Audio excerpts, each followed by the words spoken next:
Hello, everyone, and welcome to Bet the Edge. Happy Thanksgiving, and we appreciate you watching on our NBC Sports YouTube channel. Today, we have 9 college football games to go over. It is Thursday, so it's Drew and Vaughn. We got you covered. And in case you guys need a Black Friday deal, you could use code WELLCAPPER at Amazon to get that magical backdrop. Drew, oh, there's a biker that went behind. It's real. It's real. Yeah, buddy.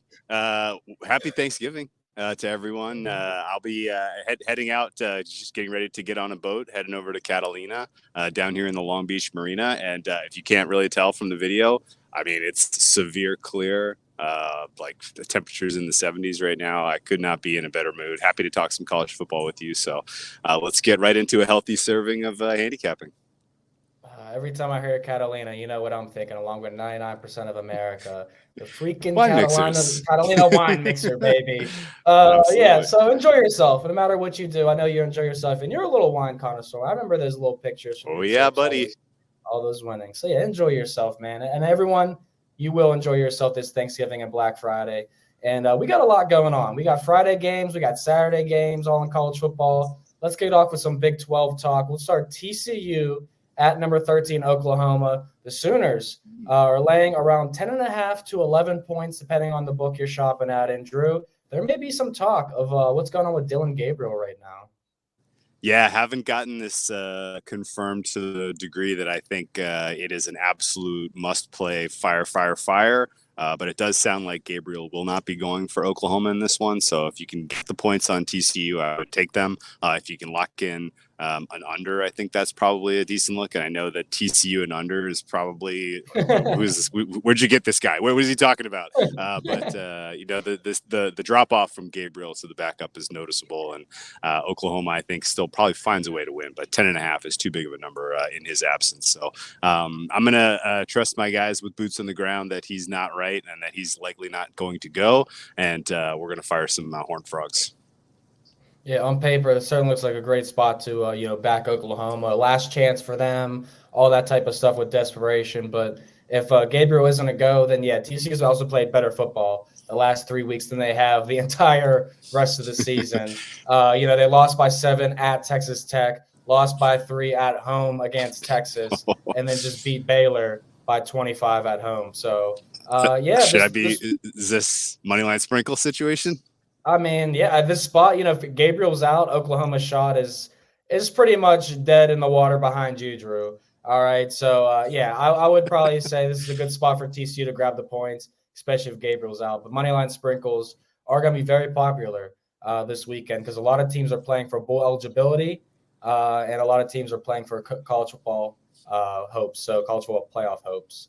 But another team that's actually playing for the college football playoff is the Texas Longhorns.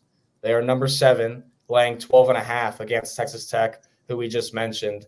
Any opinion on this one? Because, Quinn Ewers, 281 yards and 2 touchdowns against Iowa State last Saturday. Still not 100% after that shoulder injury, but when you got a guy like Xavier Worthy out there, you don't need to be 100%.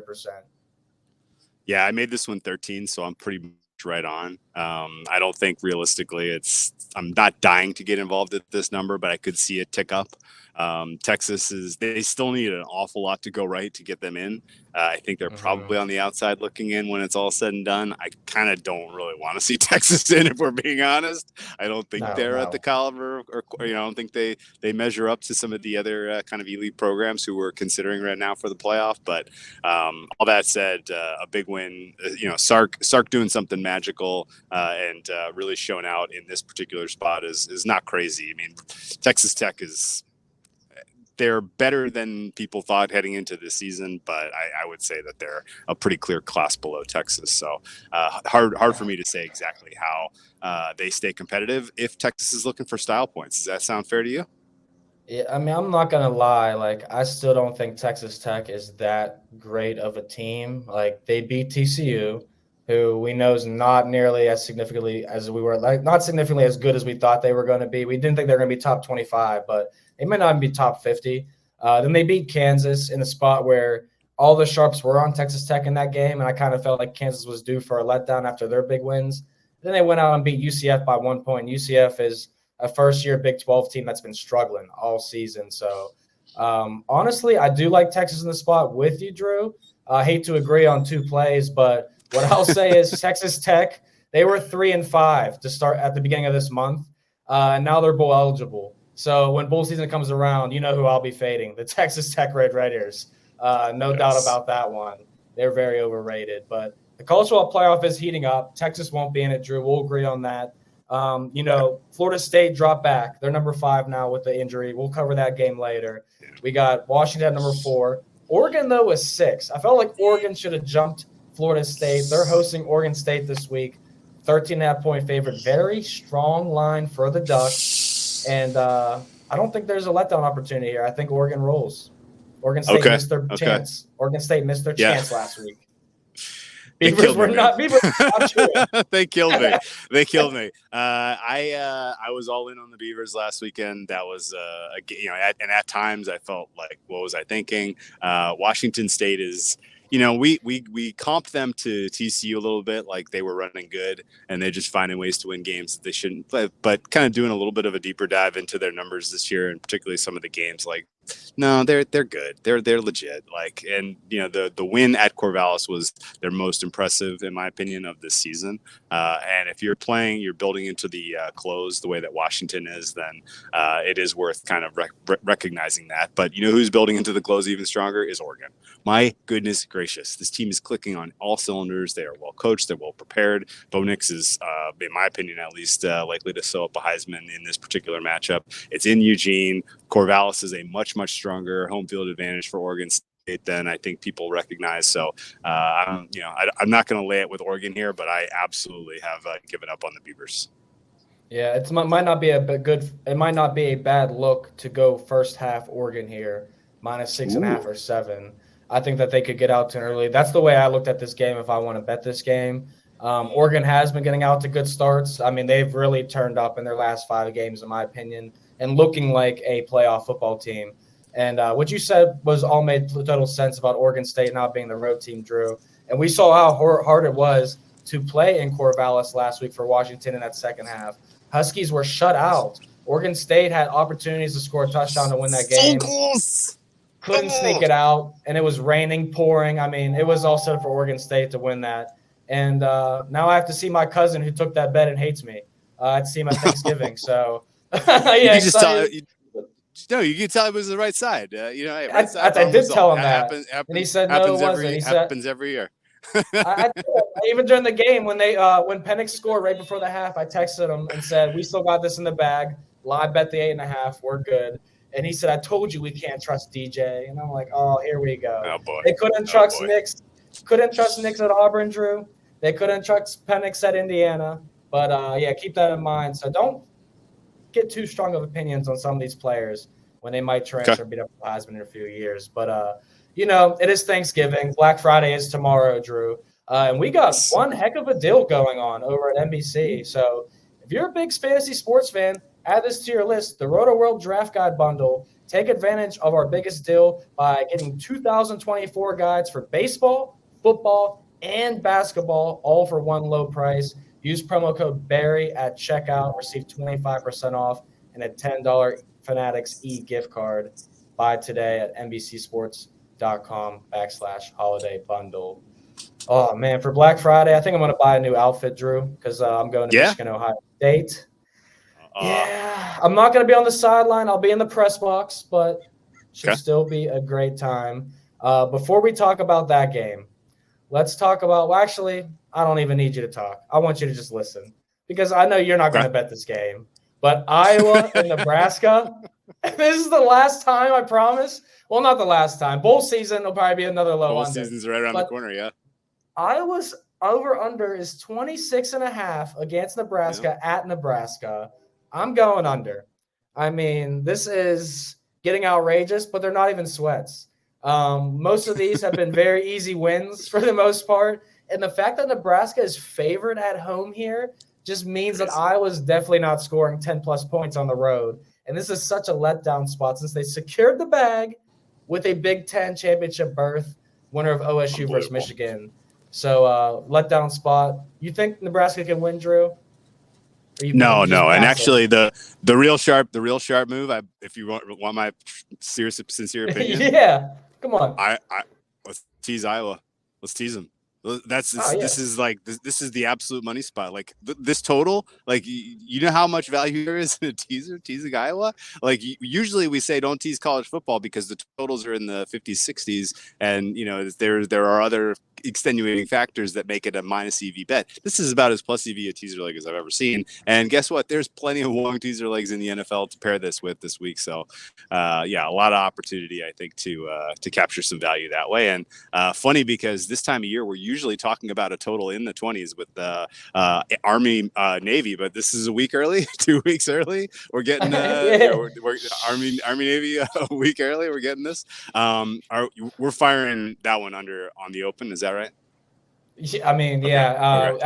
Okay. Everything I make on Saturday from Michigan is getting saved and rolled over onto that Okay. under. And that's just Okay. strictly for our Bet the Edge listeners and viewers to hear. I like Army a But little bit in that spot too. I think Army gets it done, and it's not just because their unis are fresher. yeah, yeah, no. I think Army's been they've been impressive, and if you're scared to play unders this low, Army versus Air Force was 23-3 at halftime. Drew 26 points scored. We had the under 33. No points scored the second half, baby. So good. Clean hit to the under, and that could happen here in Rutgers versus Iowa as well. Nebraska at Iowa as well. So yeah, go under. And anybody that tells you play the over in Iowa and Nebraska really isn't your friend, to be honest with you. And if your cousin says that, don't listen to your cousin either on Thanksgiving. All right, Drew, the Peacock and NBC game, 7:30 Eastern on Friday night, Black Friday, is Penn State at Michigan. The Nittany Lions are laying 20.5. Honestly, I have no love for Penn State in this spot. They did cash 2 straight bets for me, but I think this is probably a Michigan State spot. It's obviously senior day for them. They're not playing for anything, but Penn State got an injured quarterback. They fired their OC. They're going to be starting to look towards the future. They're not going to make the college football playoff or the Big Ten. So it's sort of just like a laydown spot for Penn State. Yeah, and I agree with you on Michigan State too. They're underrated because their season-long numbers have a big chunk of the time when they were in the program was just in absolute chaos. Coach gets fired, key players were unavailable, and they've righted the ship to a degree, at least to the point where they're competitive in these games. So we're on the same page here. Let's go Sparty. Let's stay inside the number. And you want to get real weird, like TCU Sparty moneyline parlay. That's gonna get like $10 pays 1,000, right? Nah, that's not probably not. But it's gonna be a big number, right? Yeah, it's a little too early to be calling Santa Claus, Drew. I haven't been that nice this year to get a Michigan State and TCU parlay, but I don't think MSU wins. I think they could stay within the number though. They have been playing their best football of the season the last 3 weeks. Everyone's going to say Ohio State beat them 38-3, but Michigan State stayed competitive in that second half, held Ohio State scoreless, even though they did off the gas. They had 2 wins against Nebraska and Indiana in the last 3 weeks. So, Michigan State's playing inspired. Like Drew and I will agree here again on this one. Don't give in to the season-long numbers on the Spartans. We'll take the points. That's Drew's on his own, though, with the money line. All right. Let's talk about the game, the big game, Ohio State and Michigan. Drew, number 2 and number 3, but they flip-flopped. Ohio State now the number 2 team in the country in all rankings because Michigan, was almost – they were caught off guard by the tush push. We know the tush push is unbeatable, but now we know that Maryland can even score 21 on Michigan with the tush push. So what do you make of this game before I dive into my cap? I mean, by the time we got to Saturday, Maryland was like a nuclear hot side among the sharp players. I don't really know what was driving that. There was some buzz that J.J. McCarthy looked a little bit not under the weather, but just a little limited in his mobility as he was warming up in that game. And I think that might have been kind of leading people down the road of Michigan was just going to try to get in, get out, keep him healthy. I think if there's any angle to bet against Michigan in this one, it's probably that same thought, which is that McCarthy, even on a good day, he still has his limitations. But both of these quarterbacks, I got to tell you, don't really inspire me. And so I think we're probably looking at an under. And I know you're going to the game and I want you to have fun and I hope it's a good game, but this is probably too many points, right? I mean, these are the two best defenses in college football, and I think it's by margin. And the magnitude of this game, the fact that this is basically a play-in game for the college football playoff is massively important. And my fare here would be 42. So I think this should be a bet to the under. And honestly, the side looks pretty close to me, but if you forced me to make a play, I would just take the 3.5 because this does have kind of whiffs of 20-17 kind of end of game. Who's got the ball last? Who's either coming up with the key stop or making the key play to get your kicker in field goal range? And a margin of 3 would not shock me here. So I think Michigan wins. I think the total stays under. And kind of hoping that we have one of these, a game to add to the all-timers here. And I don't know. Do you have any more,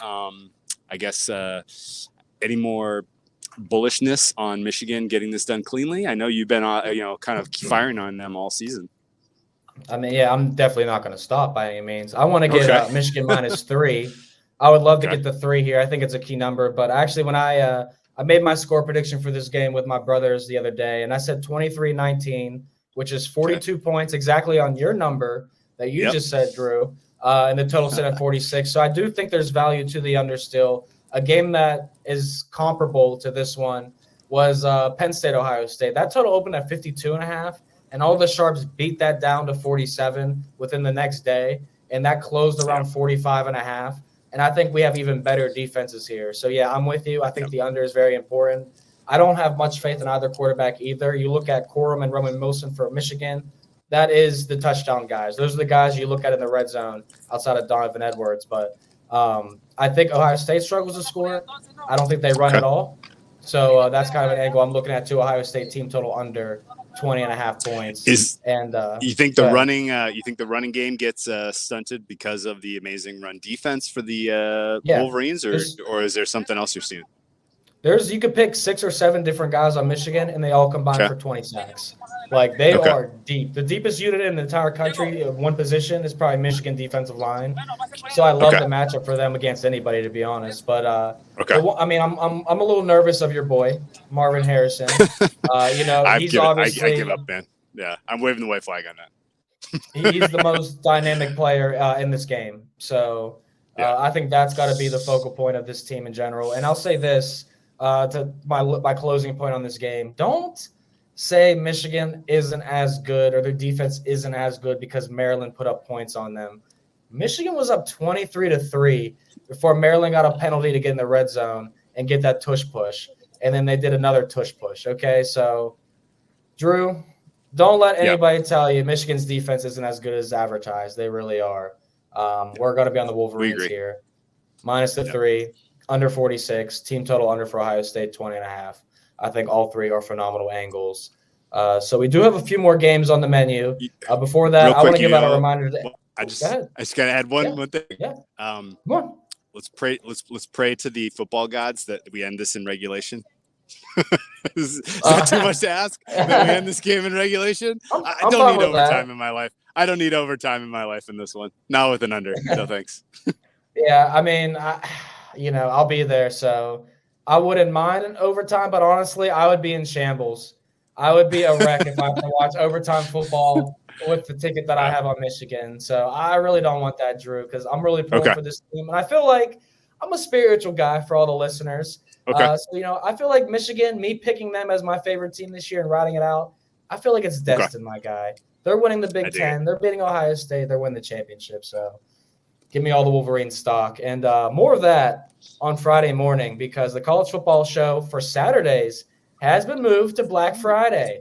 It's going to be Eric Froton and myself starting November 24th on Black Friday at 11 a.m. Eastern, the NBC Sports YouTube channel. We'll obviously be talking about Marvin Harrison Jr. and Ohio State traveling to Ann Arbor to face Michigan in the Battle of the Unbeatens and who will play in the Big Ten Championship, among other games like Alabama, Auburn, Washington State, Washington, and Florida State, Florida, which is all what we're going to cover here on this podcast, this show. So, Drew, let's start with the battle between Alabama and Auburn. Obviously, every single season, This is such a pivotal game. It's always the last game. And it always comes down to what seems like one or two possessions in the fourth quarter. So we're going to see that again with the Tide laying 14.5 as a road favorite. I don't think so. I think that number is right on, and I think this could get out of control, honestly. If Alabama continues to build with what we've seen from them this last month of football, has been really, really impressive. I don't think anyone should be surprised to see Alabama, give Georgia everything they've got in the SEC title game. And I think this is probably as lopsided of a matchup as I can remember between Alabama and Auburn in recent years. Your point is fair. Like, you throw out the records, you throw out sort of the quality to a degree when the rivals get together. But I like a lot of dogs this week. Auburn is not one of them. Yeah, and you think about Auburn. Were they caught in a look-ahead spot last week when they lost to New Mexico State 31-10? Or are they just not? Are they that bad? Yeah, now I don't know what to make of this team because they lost 4 straight to good teams: A&M, Georgia, LSU, Ole Miss. You're like, okay. We forgive you for losing your first 4 SEC games. Those are all great opponents. Then you go out and beat Mississippi State, Vanderbilt, and Arkansas. And, you start to say Auburn may be a top 50 team. Now they're bowl eligible. They're 6-5. Then they just go out and drop a home game like that to New Mexico State.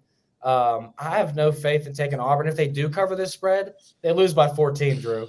They backdoor cover because the spread being 14.5. And it seems like this will come down to 14 in favor of Auburn because people are going to throw out the record. So any opinion on the total before we move on from this game? Because, this is certainly an Alabama or pass spot, looks like, for both of us.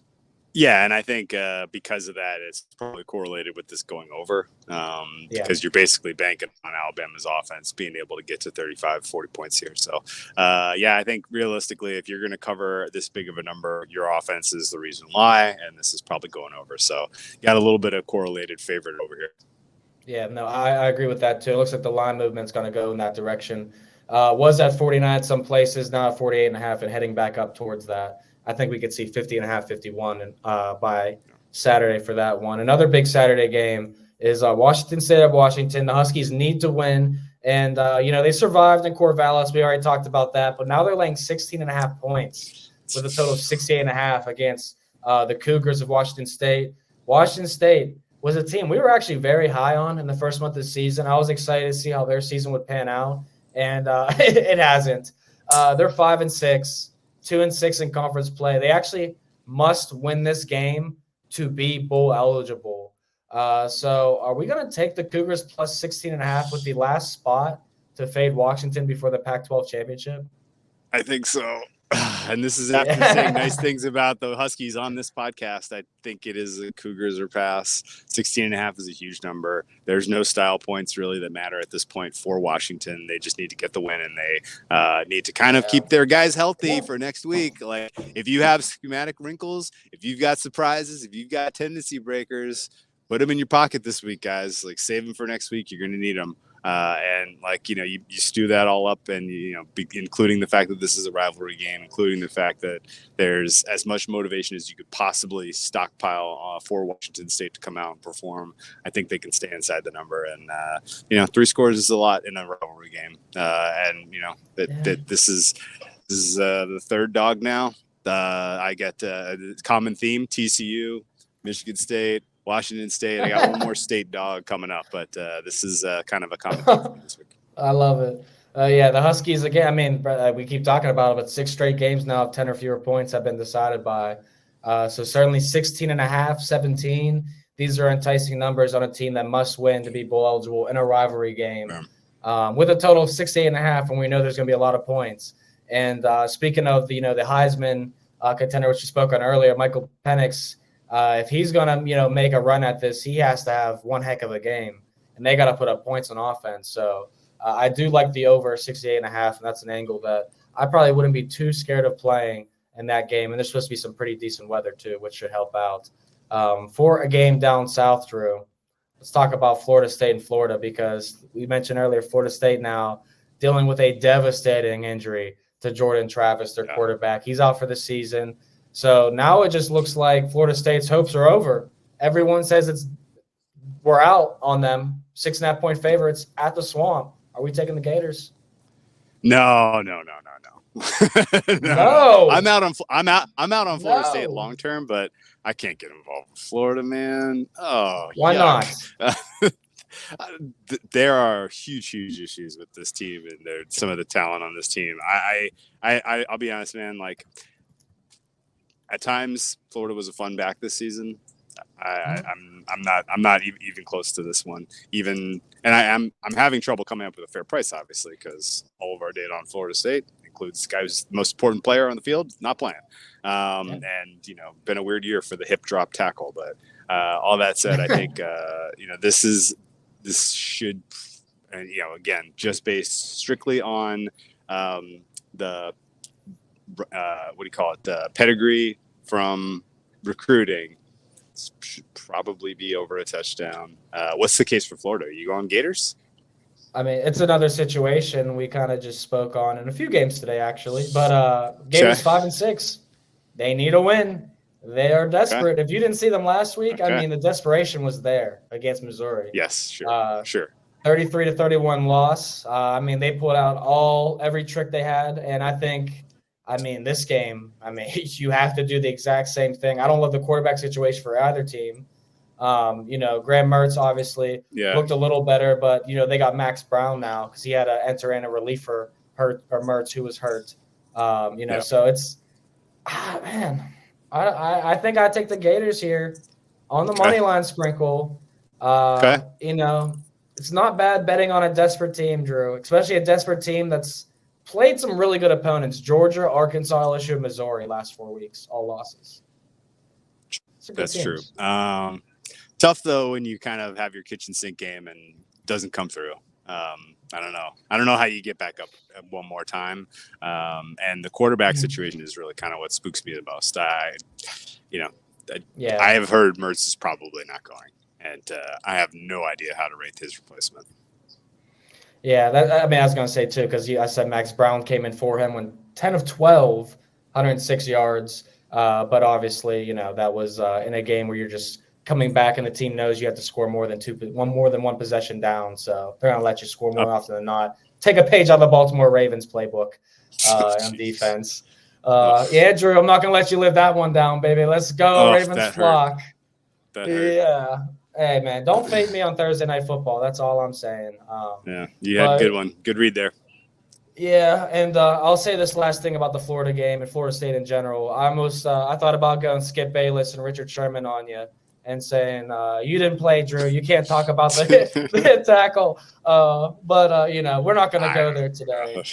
All right. Yeah. So wrapping up the show of a great episode again, college football. Give me your favorite pick. I feel like it's going to be an underdog today. Okay, yeah. I think between TCU, Michigan State, and Washington State, I'm going to lean TCU because I believe in my boys who say no Gabriel here. So Horned Frogs to cover, Horned Frogs to win is a fair play. And the other state that I was teasing before, which I also we didn't cover, is Mississippi State. I think the Egg Bowl is pretty competitive. 10.5 is good for me with the Bulldogs. So a lot of dogs on rivalry week, and hopefully there's a little bit of chaos. I love that. Yeah, that's a good angle for Mississippi State too. That was one of the teams that I circled to look into more a little bit this weekend. I would say obviously I'll be on Michigan -3, 3.5, and I was on Ohio State team total under 20.5 and 21.5 on the different books I shop at. But the only other bet that I placed this week was that Iowa Rutgers under 27, good at 26.5. I want everyone to be shopping on Black Friday and not even watch the Iowa game because it's that easy of an under possibly. I love it. Yeah, that's our show as always, Drew. Great stuff. Appreciate you tuning in from right there on the boardwalk, man. Make sure you say hello to everyone walking by for us. And everyone that listened, thank you. We appreciate you for tuning on NBC Sports YouTube channel or listening live. Don't forget to go over AmazonMusic.com/NBC Sports for all the shows. Happy Thanksgiving. Happy Black Friday. Be safe. Enjoy your weekend. See you later.